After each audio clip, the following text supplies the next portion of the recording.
कौन मारेगा बाजी? जानिए बांका लोकसभा सीट का राजनीतिक समीकरण। बिहार के 40 लोकसभा सीटों में बांका भी एक है। साल 1952 में जब देश में पहला लोकसभा चुनाव हुआ था तो उस दौरान इस सीट का अस्तित्व नहीं था, लेकिन इसके बाद साल 1957 में ये लोकसभा निर्वाचन क्षेत्र के रूप में गठित हुआ। इस लोकसभा क्षेत्र में 6 विधानसभा की सीटें आती है। इसमें धौरैया, बेलहर, बांका, अमरपुर, कटोरिया और सुल्तानगंज शामिल है। मालूम हो कि साल 1991 में बांका एक जिला के रूप में गठित हुआ था और इसके पहले ये भागलपुर जिले का हिस्सा हुआ करता था। बांका का क्षेत्र झारखंड की सीमा से जुड़ता है।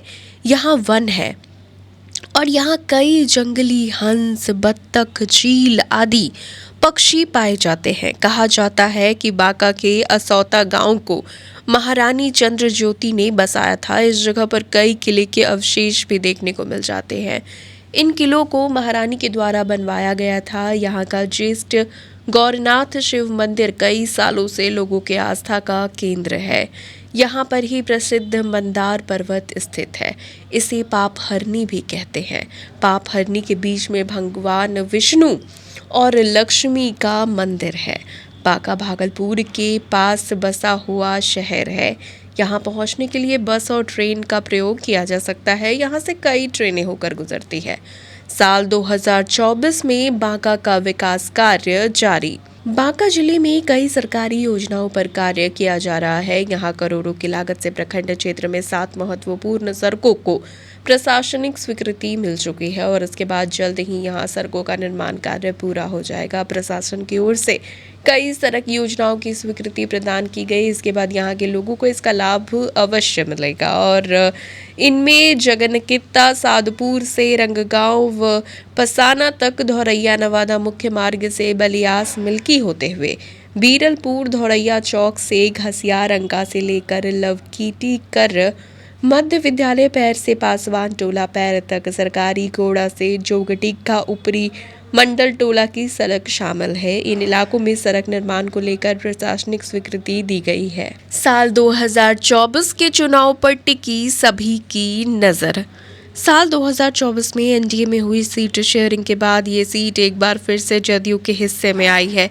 जदयू की ओर से इस सीट से यहाँ के वर्तमान सांसद गिरिधारी यादव चुनावी मैदान में है। वहीं दूसरी ओर राजद की ओर से एक बार फिर से जयप्रकाश यादव को सिंबल दिया गया। इस कारण माना जा रहा है कि गिरिधारी यादव और जयप्रकाश यादव के बीच सीधा मुकाबला हो सकता है। आपको बता दें कि पिछले चुनाव में गिरिधारी यादव ने 4,77,788 वोट हासिल किया था। वहीं राजद के प्रत्याशी जयप्रकाश यादव ने 2,77,256 वोट हासिल किया था। ये दूसरे नंबर पर थे। वहीं इस बार राजनीति का समीकरण बदलने के कारण क्या होगा ये कहना मुश्किल है। इस कारण देखना दिलचस्प होगा कि जनता किसके सिर पर जीत का सेहरा सजाती है। अब तक किसका रहा इस क्षेत्र पर दबदबा? हर साल लोकसभा चुनाव में बांका लोकसभा सीट चर्चा का विषय बना रहता है। कई बड़े नेताओं ने इस सीट से चुनाव लड़ा है। इसमें बिहार के पूर्व मुख्यमंत्री चंद्रशेखर सिंह भी शामिल है। साल 2019 में इस सीट पर जनता दल यूनाइटेड के नेता गिरिधारी यादव ने जीत हासिल की थी। इन्होंने राष्ट्रीय जनता दल के जयप्रकाश नारायण यादव को मात दी थी। मालूम हो कि चुनाव में गिरिधारी यादव को 4,77,788 वोट मिले, जबकि राजद के जयप्रकाश यादव ने 2,77,256 वोट हासिल किया था। वहीं तीसरे नंबर पर निर्दलीय प्रत्याशी पुतुल कुमारी थी।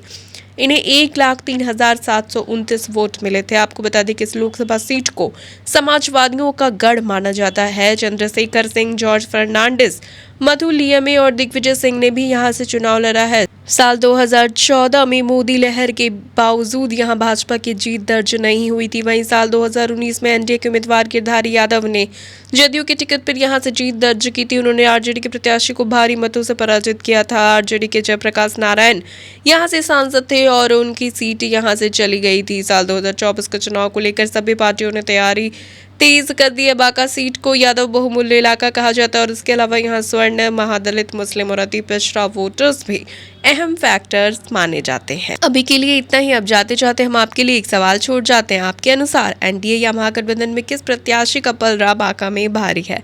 आप अपना जवाब हमें हमारे कमेंट सेक्शन बॉक्स में लिखकर जरूर दें। धन्यवाद।